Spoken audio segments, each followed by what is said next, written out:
दिवसाची सुरुवात ना गोड गोड अशा चहाने नाही बरं का, हा सप्पक सप्पक चहाने झाली. माझी बहीण जेव्हापासून आले ना तेव्हापासून मी असा सप्पक चहा प्यायला लागले. त्यानंतर स्वयंपाकाची तयारी केली. पालकची भाजी बनवायची होती तर ते चिरून स्वयंपाक वगैरे बनवून घेतला.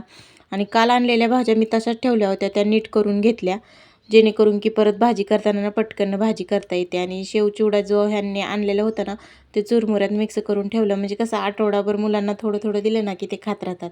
आणि हे घरचं दूध आहे तर बघा, घरच्या दुधाला सेम भाकरीसारखी साय येते. ते म्हणतात ना भाकरीसारखी साय येते, तर तशी चालते. दुपारच्या वेळेस श्लोकला थोडीशी सायकल खेळायला शिकवली आणि आहोंनी येताना छान असे आईस्क्रीम घेऊन आलते बरं का. मुलं तर खूपच खुश होतात आणि कधी-कधी असं गार खायला दुपारचं ना छान वाटतं. त्यामुळे छान अशी आईस्क्रीम खाऊन घेतली.